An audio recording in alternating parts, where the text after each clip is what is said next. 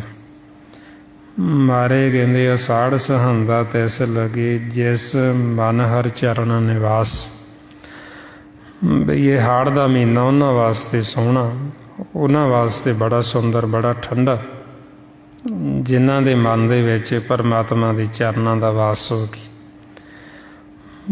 ਪਰਮਾਤਮਾ ਦੇ ਚਰਨ ਕੀ ਨੇ? ਨਾਮ, ਚਿੱਤ ਚਰਨ ਨਾਮ। ਹੁਣ ਆਪਾਂ ਨੂੰ ਫਿਰ ਇਹ ਸਮਝਾਉਂਦੇ ਸਤਿਗੁਰੂ ਵੀ ਇਸ ਮਹੀਨੇ ਦੇ ਵਿੱਚ ਅਸੀਂ ਪਰਮਾਤਮਾ ਦੇ ਚਰਨਾਂ ਦੇ ਨਾਲ ਜੁੜਨਾ, ਨਾਮ ਦੇ ਨਾਲ ਜੁੜਨਾ, ਸਤ ਸੰਗਤ ਕਰਨੀ ਅਤੇ ਆਪਦੇ ਜੀਵਨ ਦਾ ਲਾਹਾ ਕੱਟਣਾ। ਇਹ ਆਪਾਂ ਨੂੰ ਸਤਿਗੁਰਾਂ ਨੇ ਅੱਜ ਦੇ ਮਹੀਨੇ ਦੇ ਵਿੱਚ ਸਾਨੂੰ ਸੋਝੀ ਦਿੱਤੀ, ਉਪਦੇਸ਼ ਦਿੱਤਾ। ਹੁਣ ਇਸ ਉਪਦੇਸ਼ ਨੂੰ ਅਸੀਂ ਕਮਾਉਣਾ, ਅਸੀਂ ਮੰਨਣਾ ਵੀ ਅਸੀਂ ਸਿਮਰਨ ਕਰਨਾ ਵੱਧ ਤੋਂ ਵੱਧ, ਤਾਂ ਕਿ ਅਸੀਂ ਨਾਮ ਦੇ ਨਾਲ ਜੁੜ ਸਕੀਏ, ਆਪਦੇ ਜੀਵਨ ਦਾ ਲਾਹਾ ਕੱਟ ਸਕੀਏ, ਤਾਂ ਕਿ ਸਾਡੇ ਵਾਸਤੇ ਮਹੀਨਾ ਤਪਸ਼ ਵਾਲਾ ਨਾ ਹੋਵੇ, ਸਾਡਾ ਮਨ ਨਾ ਤਪੇ, ਸਾਡਾ ਮਨ ਠੰਡਾ ਰਹੇ, ਸਾਡਾ ਮਨ ਸ਼ੀਤਲ ਰਹੇ। ਉਹਦੇ ਵਾਸਤੇ ਫਿਰ ਇਹ ਆਪਾਂ ਗੁਰਮੁਖ ਪਿਆਰੇ ਵੱਧ ਤੋਂ ਵੱਧ ਬਹਿੰਦੇ ਉੱਠਦੇ ਕੰਮ ਕਾਰ ਕਰਦੇ ਸਿਮਰਨ ਅਭਿਆਸ ਕਰਦੇ ਰਹਿਣਾ।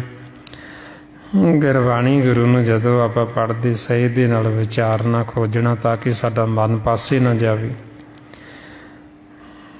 ਅਸੀਂ ਕਾਹਲੇ ਨਹੀਂ ਪੈਣਾ, ਗੁਰਬਾਣੀ ਨੂੰ ਸਹਿਜ ਦੇ ਵਿੱਚ ਵਿਚਾਰਨਾ ਵੀ ਸਾਨੂੰ ਉਪਦੇਸ਼ ਕੀ ਕਰਦੇ, ਸਾਨੂੰ ਸਮਝਾਉਣਾ ਕੀ ਚਾਹੁੰਦੇ, ਸਾਡੇ ਵਾਸਤੇ ਸੁਨੇਹਾ ਕੀ, ਸਾਨੂੰ ਸਾਰਿਆਂ ਦੇ ਮਨਾਂ ਵਾਸਤੇ ਸੁਨੇਹਾ ਹੈ, ਸਤਿਗੁਰੂ ਉਪਦੇਸ਼ ਕਰਦੇ। ਹੁਣ ਉਸ ਸੁਨੇਹੇ ਨੂੰ ਅਸੀਂ ਸਮਝਣਾ ਵੀ ਸਾਡੇ ਵਾਸਤੇ ਕੀ ਸੁਨੇਹਾ, ਕੀ ਸੰਦੇਸ਼ ਹੈ। ਜੇ ਹੁਣ ਅਸੀਂ ਸਮਝਾਂਗੇ ਨਹੀਂ, ਉਹ ਸੰਦੇਸ਼ੇ ਨੂੰ ਪੜ੍ਹੀ ਜਾਵਾਂਗੇ, ਅਸੀਂ ਮੰਨਾਂਗੇ ਨਹੀਂ, ਅਤੇ ਫਿਰ ਅਸੀਂ ਆਪਦੇ ਜੀਵਨ ਦਾ ਲਾਹਾ ਨਹੀਂ ਕੱਟ ਸਕਦੇ, ਸਾਡੇ ਮਨ ਦੇ ਵਿੱਚ ਸਹਿਜ ਨਹੀਂ ਆਏਗਾ। ਇਸ ਵਾਸਤੇ ਫਿਰ ਆਪਾਂ ਨੂੰ ਕਹਿੰਦੇ ਵੀ ਸਹਿਜ ਦੇ ਨਾਲ ਵਿਚਾਰੋ, ਖੋਜੋ, ਤਾਂ ਕਿ ਸਾਡਾ ਮਨ ਪਾਸੇ ਨਾ ਜਾਵੇ। ਅਤੇ ਵੱਧ ਤੋਂ ਵੱਧ ਅਸੀਂ ਸਤ ਸੰਗਤ ਕਰਨੀ, ਜਿੰਨੀ ਅਸੀਂ ਸੰਗਤ ਕਰਾਂਗੇ ਉਨਾ ਹੀ ਸਾਨੂੰ ਲਾਭ। ਇਹ ਜੋ ਸਾਰਾ ਭੇਤ ਜੋ ਆਪਾਂ ਗੁਰਬਾਣੀ ਗੁਰੂ ਦੀ ਸਾਂਝ ਪਾਉਂਦੇ ਹਾਂ, ਸਾਰਾ ਆਪਾਂ ਨੂੰ ਗਿਆਨ ਮਹਾਂਪੁਰਖਾਂ ਨੇ ਦਿੱਤਾ ਗੁਰਬਾਣੀ ਗੁਰੂ ਦੁਆਰਾ। ਭਾਈ ਸਾਹਿਬ ਭਾਈ ਸੀਵਾ ਸਿੰਘ ਜੀ ਧਰਮਾਲਾ, ਉਸੇ ਗਿਆਨ ਨੂੰ ਹੀ ਆਪਾਂ ਦ੍ਰਿੜ ਕਰਦੇ ਹਾਂ ਵੀ ਤਾਂ ਕਿ ਸਾਡੇ ਹਿਰਦੇ 'ਚ ਵਸ ਜੇ। ਇਹ ਮਨ ਨੂੰ ਆਪਾਂ ਗਿਆਨ ਦੀ ਮੱਤ, ਗੁਰੂ ਦੀ ਮੱਤ ਦੇ ਕੇ ਇਹਨੂੰ ਘਰ ਲੈ ਚੱਲੀਏ ਸਹਿਜ ਅਵਸਥਾ ਦੇ ਵਿੱਚ। ਕਿਉਂਕਿ ਜੇ ਅਸੀਂ ਗਿਆਨ ਦੁਆਰਾ ਮਨ ਨੂੰ ਬੰਨਾਂਗੇ ਅਤੇ ਫਿਰ ਇਹ ਰੁਕ ਜੇਗਾ। ਮਹਾਰਾਜ ਤਾਈਓ ਫਰਮਾਉਂਦੇ, ਕੁੰਭੇ ਬੱਧਾ ਜਲ ਰਹੇ, ਜਲ ਬਿਨ ਕੁੰਭ ਨਾ ਹੋਏ, ਗਿਆਨ ਕਾ ਬੱਧਾ ਮਨ ਰਹੇ, ਗੁਰ ਬਿਨ ਗਿਆਨ ਨਾ ਹੋਏ। ਵੀ ਗੁਰੂ ਤੋਂ ਬਿਨਾਂ ਸਾਨੂੰ ਇਹ ਗਿਆਨ ਨਹੀਂ ਹੁੰਦਾ, ਅਤੇ ਗਿਆਨ ਤੋਂ ਬਿਨਾਂ ਮਨ ਨੂੰ ਬੰਨ੍ਹਿਆ ਨਹੀਂ ਜਾ ਸਕਦਾ। ਗਿਆਨ ਦਾ ਬੱਧਾ ਹੋਇਆ ਮਨ ਸਾਡਾ ਰੁਕ ਜਾਂਦਾ, ਜਿਵੇਂ ਘੜੇ ਵਿੱਚ ਪਾਣੀ ਰੁਕ ਜਾਂਦਾ, ਇਸੇ ਤਰ੍ਹਾਂ ਗਿਆਨ ਦੁਆਰਾ ਸਾਡਾ ਮਨ ਰੁਕ ਜਾਂਦਾ। ਤਾਂ ਕਰਕੇ ਫਿਰ ਅਸੀਂ ਇਹ ਗਿਆਨ ਨੂੰ ਦ੍ਰਿੜ ਕਰਨਾ ਵੀ ਤਾਂ ਕਿ ਸਾਡਾ ਮਨ ਹੈ ਜਿਹੜਾ ਇਹ ਰੁਕ ਜੇ। ਸੋ ਗੁਰਮੁਖ ਪਿਆਰਿਓ, ਇੰਨੀਆਂ ਬੇਨਤੀਆਂ, ਇੰਨੇ ਵਿਚਾਰ ਕਰਦਿਆਂ ਹੋਇਆਂ ਜੇ ਕੋਈ ਐਸਾ ਸ਼ਬਦ ਬੋਲਿਆ ਗਿਆ ਹੋਵੇ, ਸੰਗਤ ਅਤੇ ਸਤਿਗੁਰੂ ਬਖਸ਼ਣ ਯੋਗ ਨੇ, ਬਖਸ਼ ਦੇਣਾ ਜੀ। ਵਾਹਿਗੁਰੂ ਜੀ ਕਾ ਖਾਲਸਾ, ਵਾਹਿਗੁਰੂ ਜੀ ਕੀ ਫਤਿਹ। ਵਾਹਿਗੁਰੂ ਵਾਹਿਗੁਰੂ ਵਾਹਿਗੁਰੂ।